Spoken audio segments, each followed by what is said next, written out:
Previous వీడియోలో మనం ఈ సిటిజన్షిప్ సంబంధించిన పార్ట్ 2లోని ఆర్టికల్స్ 5-11 చూడడం అనేది జరిగింది.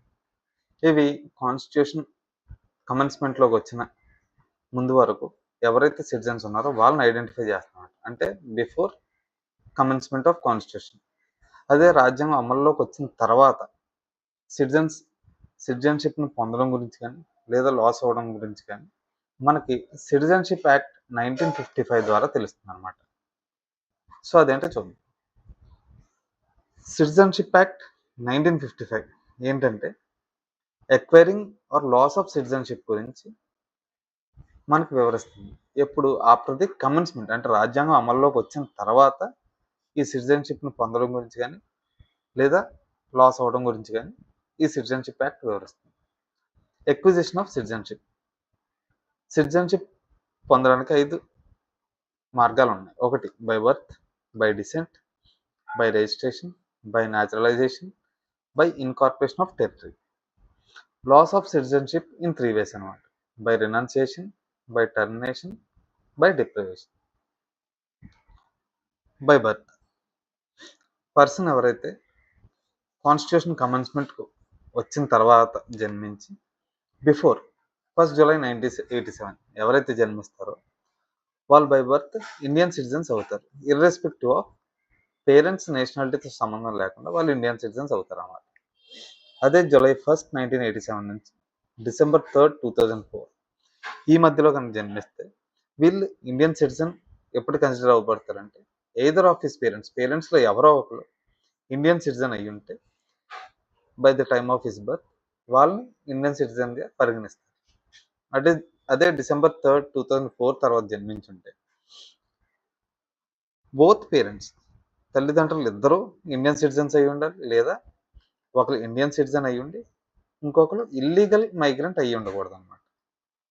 ఇల్లీగల్ మైగ్రెంట్ అంటే ఏంటంటే వ్యాలిడ్ డాక్యుమెంట్స్ లేకుండా ఇండియాలోకి వచ్చి నివసిస్తున్న వాళ్ళు, లేదా ఒకవేళ వ్యాలిడ్ డాక్యుమెంట్స్తో వచ్చినా వాటి టర్మ్ ఎక్స్పైర్ అయిపోయినా సరే ఇండియాలో నివసించే వాళ్ళని ఇల్లీగల్ మైగ్రెంట్స్ కింద భావిస్తాం అనమాట. ఈ 2 కారణాల చేత ఎవరైనా ఇండియాలోకి వచ్చినా కానీ వాళ్ళని ఇల్లీగల్ మైగ్రెంట్స్ అంటారు. సో అందులో ఒకరు ఇల్లీగల్ మైగ్రెంట్ అయితే అయ్యి ఉండకూడదు అనమాట. అప్పుడు ఆ జన్మించిన వాళ్ళు ఇండియన్ సిటిజన్ కింద భావించబడతారు. ఇందులో ఎగ్జెప్షన్స్ ఏంటంటే ఫారిన్ డిప్లొమాట్స్ ఎవరైతే ఇక్కడ పోస్ట్ చేయబడతారో వాళ్ళ పిల్లలకి బై బర్త్ ఇండియన్ సిటిజన్షిప్ అనేది ఇవ్వడం జరగదు. అండ్ ఎనిమీ ఏలియన్స్ కూడా ఇండియన్ సిటిజన్షిప్ అనేది బై బర్త్ ఇవ్వడం జరగదు అనమాట. బై డిసెంట్ పర్సన్ ఎవరైతే వేరే కంట్రీలో అవుట్ సైడ్ ఇండియా జన్మిస్తారో వాళ్ళ పేరెంట్స్ ఇండియన్స్ అయి ఉంటే ఈ కండిషన్ సాటిస్ఫై చేస్తే వాళ్ళు ఇండియన్ సిటిజన్షిప్ పొందుతారు. January 26, 1950 అంటే రాజ్యాంగం అమల్లోకి వచ్చినప్పటి నుంచి 10th December 1992 ఈ మధ్యలో జన్మిస్తే father of new born Indian citizen అయి ఉండాలి. అప్పుడు బై డిసెంట్ ఇండియన్ సిటిజన్షిప్ అనేది పొందడం జరుగుతుంది. అదే December 10th, 1992 December 3rd, 2004 ఈ మధ్యలో జన్మించుంటే ఎయిదర్ ఆఫ్ పేరెంట్స్ తల్లిదండ్రుల్లో ఎవరో ఒకరు ఇండియన్ సిటిజన్ అయి ఉండాలి. అదే December 3rd, 2004 తర్వాత జన్మించుంటే బై డిసెంట్ సిటిజన్షిప్ అనేది ఇవ్వడం జరగదన్నమాట. వీళ్ళు సిటిజన్షిప్ పొందడం కోసం ఏం చేయాలంటే with in 1 year of birth వాళ్ళు రిజిస్టర్ చేయించుకోవాలి. ఒకవేళ ఆ టైం కనుక అయిపోతే సెంట్రల్ గవర్నమెంట్ పర్మిషన్తో వాళ్ళు అప్లై చేసుకోవచ్చు అన్నమాట with the permission of central government. And దీనికోసం ఏం చేయాలంటే పేరెంట్స్ ఒక రిటర్న్ స్టేట్మెంట్ అనేది ఇవ్వాలన్నమాట. డిక్లేర్ చేయాలి ఆ బాబు ఎవరైతే జన్మించారో లేదా పాప ఫారిన్ పాస్పోర్ట్ ఏమీ హోల్డ్ చేయట్లేదు అని ఒక డిక్లరేషన్ ఇవ్వాలి. ఫర్దర్గా ఈ మైనర్ ఎవరైతే ఉన్నారో ఇన్ కేస్ ఇంకో వేరే కంట్రీ సిటిజన్షిప్ ఉంటే మేజర్ 18 years వచ్చే సమయానికి 18 years తర్వాత 6 months అవ్వకుండానే ఆ వేరే కంట్రీ సిటిజన్షిప్ని రెనౌన్స్ చేసేస్తే అప్పుడు ఇండియన్ సిటిజన్షిప్ అనేది కొనసాగుతుంది అనమాట. ఇది by descent. By registration. By registration అంటే ఇందులో మనం పర్సన్ ఆఫ్ ఇండియన్ ఆరిజిన్ గురించి మాట్లాడతాం.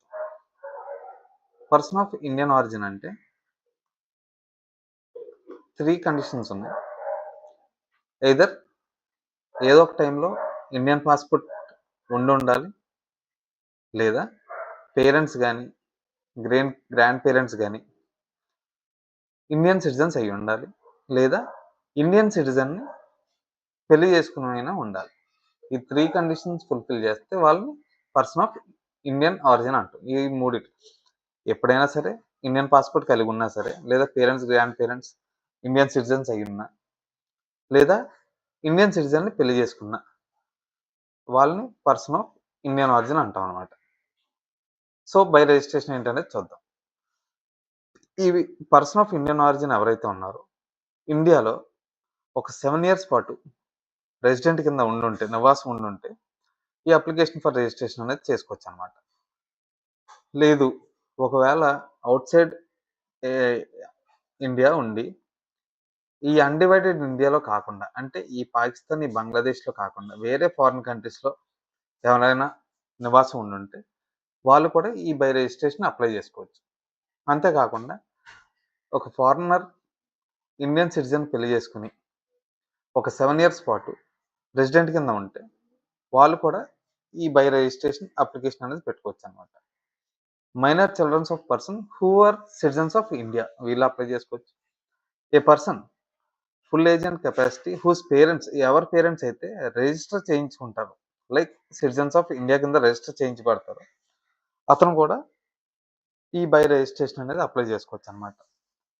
అదే ఈ person of full age and capacity either of his parents ఎవరో ఒకరు ఎర్లియర్ ఇండిపెండెంట్ ఇండియాలో సిటిజన్స్ అయ్యి ఉంటే దెన్ ఒక 12 months పాటు ఈ అప్లికేషన్ చేసుకునే ముందు ఒక రెసిడెంట్ కింద ఉంది, then he can apply for citizenship by registration అనమాట.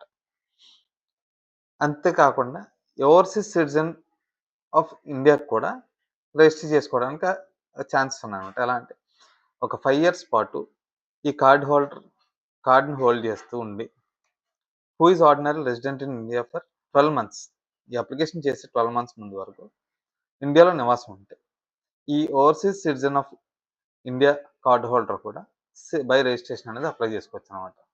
వీళ్ళందరూ ఏంటంటే must take oath of elegance before they registered as citizens of India. ఈ రిజిస్టర్ అయ్యే ముందు ఒక ఓత్ ఆఫ్ ఎలిజెన్స్ అనేది తీసుకోవాలన్నమాట. ఇది బై రిజిస్ట్రేషన్. బై న్యాచురలైజేషన్, దీనికి ఎగ్జాంపుల్ మదర్ తెరెసా అనమాట. మదర్ తెరెసా ఏంటో చూద్దాం. బై న్యాచురలైజేషన్ అంటే ఈ ఫారిన్ నేషనల్స్ ఎవరైతే ఉన్నారో ఇండియన్ సిటిజన్షిప్ కావాలనుకునే వాళ్ళు బై న్యాచురలైజేషన్ పొందొచ్చు అనమాట. ఇందులో కొన్ని కండిషన్స్ ఉన్నాయి, ఇవన్నీ ఫుల్ఫిల్ చేయాలన్నమాట in case by naturalisation Indian citizen అవ్వాలంటే. ఏ కంట్రీలో అయితే ఇండియన్స్ ప్రివెంట్ చేయబడతారో ఈ న్యాచురలైజేషన్ ద్వారా సిటిజన్షిప్ పొందడానికి ఆ కంట్రీలో నివాసం ఉండే వాళ్ళకి అర్హత ఉండదన్నమాట. అంటే ఫర్ ఎగ్జాంపుల్ మనకి పాకిస్తాన్లో సిటిజన్షిప్ ఇచ్చే క్రైటీరియా లేదు ఇండియన్స్కి అనుకోండి. అదేవిధంగా ఈ పాకిస్తాన్ వాళ్ళు ఇండియాలో బై న్యాచురలైజేషన్ అప్లై చేయడానికి లేదు. అంటే ఏ కంట్రీస్ అయితే ఇండియన్స్ని ప్రివెంట్ చేస్తాయో ఆ కంట్రీస్ నుంచి వచ్చి అప్లై చేసుకోవడానికి వీలు లేదనమాట. అండ్ నెక్స్ట్ పాయింట్ ఏంటంటే ఒకవేళ వేరే కంట్రీ యొక్క సిటిజన్షిప్ పొంది ఉంటే ఇండియన్ సిటిజన్షిప్ కావాలి అనుకుంటే ఆ వేరే కంట్రీ యొక్క సిటిజన్షిప్ని రెనౌన్స్ చేయాలి, అంటే వదులుకుంటే అప్పుడు ఈ ఇండియన్ సిటిజన్షిప్కి అప్లికేషన్ పెట్టుకోవడానికి అర్హత ఉందన్నమాట. అదే కాకుండా సర్వీస్ ఆఫ్ గవర్నమెంట్ ఇన్ ఇండియాలో ఉండడం కానీ, లేదా సర్వీస్ ఆఫ్ గవర్నమెంట్ ఇన్ ఇండియాలో జాబ్ చేయడం కానీ, లేదా పార్ట్లీ 1 పార్ట్లీ అదర్ అంటే ఒక 6 months ఇది లేదా 6 months ఇది చేయడం కానీ జరిగితే ఫర్ 12 months అనమాట. అప్లికేషన్ పెట్టి 12 months ముందు ఈ 6 months కనుక ఇండియాలో ఉండడం లేదా సర్వీస్ ఆఫ్ గవర్నమెంట్‌కి సర్వ్ చేయడం కింద చేసి ఉంటే, అప్లికేషన్ ముందు 12 మంత్స్ అలా చేసుంటే ఆయన అప్లై చేయొచ్చనమాట. అదే ఈ 12 మంత్స్‌కి ముందు 14 ఇయర్స్‌లో 11 ఇయర్స్ కనుక రిసైడ్ అయ్యుంటే, అతను బై న్యాచురలైజేషన్ ఇండియన్ సిటిజన్‌షిప్‌కి అప్లై చేయొచ్చు. And he should be of good character. And eighth schedule ద్వారా ఉన్న 22 లాంగ్వేజెస్‌లో ఏదో ఒక లాంగ్వేజ్ మీద ఎడిక్వేట్ నాలెడ్జ్ అనేది ఉండాలన్నమాట. అతను ఇండియన్ సిటిజన్‌షిప్ పొందాక ఇండియాలో ఉండడానికి లేదా ఇండియాకి సర్వీస్ చేయడానికి దోహదపడాలి అనే దానికి కూడా అగ్రీ అయ్యి ఉండాలన్నమాట. అంతేకాకుండా ఎవరైనా డిస్టింగ్విష్డ్ సర్వీస్ అనేది చేయిస్తే science, philosophy, art, literature, world peace, human progress ఇలాంటిట్లో వాళ్ళకి ఇవన్నీ ఏం కాకుండా బై న్యాచురలైజేషన్ సిటిజన్‌షిప్ అనేది ఇవ్వడం జరుగుతుందన్నమాట. Every naturalised citizen must take oath of allegiance to constitution of India.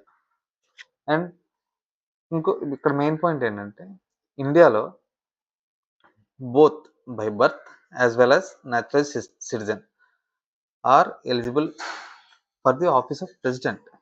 President కింద పోటీ చేయడానికి లేదా ప్రెసిడెంట్ అవ్వడానికి దే ఆర్ ఎలిజిబుల్ అనమాట. అదే యూఎస్ఏలో చూసుకుంటే ఓన్లీ బై బర్త్ అనమాట. జన్మించిన దాన్ని బట్టి అక్కడ ఆఫీస్ ఆఫ్ ప్రెసిడెంట్‌కి ఎలిజిబుల్ అవుతారు. కానీ ఇండియాలో by birth as well as naturalised citizen they are eligible అనమాట. By incorporation of territory. ఇప్పుడు మనం ఈ పుదుచ్చేరిని తీసుకున్నాం అనుకోండి. పుదుచ్చేరి అనేది ఫ్రాన్స్ అండర్‌లో ఉండేది. సో, ఎప్పుడైతే ఇండియా దాన్ని అక్వైర్ చేసిందో 1962లో ఈ అక్వైర్ చేసిన తర్వాత ఒక ఆర్డర్ అనేది పాస్ చేసింది. Citizenship Pondicherry order 1962. ఈ ఆర్డర్ ద్వారా ఏంటంటే, ఈ పాండిచ్చేరిలో ఎవరైతే ప్రజలున్నారో వీళ్ళందరూ ఇండియన్ సిటిజన్స్ కింద భావించబడతారు అనే ఆర్డర్‌ని తీసుకొచ్చిందనమాట. ఇది by incorporation of territory. For example రేపటి రోజు ఏ చైనానో ఇండియా అక్వైర్ చేసిందనుకో, ఒక ఆర్డర్ అనేది తీసుకొస్తది. దట్ ఈ పీపుల్ కూడా ఇండియన్ సిటిజన్స్ కింద భావించబడతారు. So that they will be granted Indian citizenship అనమాట. లాస్ ఆఫ్ సిటిజన్‌షిప్ 3 వేస్ ఉన్నాయి. By renunciation, by termination, by deprivation. By renunciation అంటే ఏంటంటే, ఫర్ ఎగ్జాంపుల్ వాలంటీర్‌గా గివ్ అప్ చేయడం అనమాట. అంటే ఫర్ ఎగ్జాంపుల్ వేరే కంట్రీకి జాబ్ పర్పస్ మీద, ఎంప్లాయ్‌మెంట్ పర్పస్ మీద ఒకళ్ళు వెళ్లి అక్కడ సిటిజన్‌షిప్ పొంది ఇండియన్ సిటిజన్‌షిప్ వద్దు అని చెప్పి వాలంటీర్‌గా చేయడం వల్ల అతను ఇండియన్ సిటిజన్‌షిప్ అనేది కోల్పోవడం జరుగుతుంది. By termination. బై టర్మినేషన్ అంటే ఏంటంటే, వేరే కంట్రీ సిటిజన్‌షిప్‌ని అక్వైర్ చేయడం వల్ల నోయింగ్‌లీ ఆర్ అన్‌నోయింగ్‌లీ, కాన్షియస్‌లీ అంటే అతనికి తెలిసుండే వేరే కంట్రీ సిటిజన్‌షిప్ అనేది పొందితే ఇండియన్ సిటిజన్‌షిప్ అనేది ఆటోమేటికల్‌గా టర్మినేట్ అయిపోతుంది. By deprivation. సిటిజన్‌షిప్ అనేది ఒక 5 వేస్‌లో బై డిప్రివేషన్ అనేది కోల్పోవడం అనేది జరుగుతుంది. ఒకవేళ ఆ సిటిజన్‌షిప్ అనేది by fraud, by illegal ways or wrong ways citizenship పొందినప్పుడు, లేదా కాన్స్టిట్యూషన్ పట్ల డిస్‌లాయల్టీ చూపించినప్పుడు, లేదా ఎనిమీతో కమ్యూనికేట్ చేసినప్పుడు వార్ టైమ్‌లో, ఈ సిటిజన్‌షిప్ రిజిస్టర్ అయిన 5 ఇయర్స్ లోపు న్యాచురలైజేషన్ ద్వారా ఏ కంట్రీలో అయినా ఒక 2 ఇయర్స్ పాటు ఇంప్రిజన్ అయినా గానీ, ఇండియా బయట ఒక 7 ఇయర్స్ కంటిన్యూయస్‌గా రెసిడెంట్ అయ్యింది. వేరే దేశాల్లో నివాసం ఉన్నా గానీ, ఈ సిటిజన్‌షిప్ అనేది కోల్పోవడం అనేది జరుగుతుంది.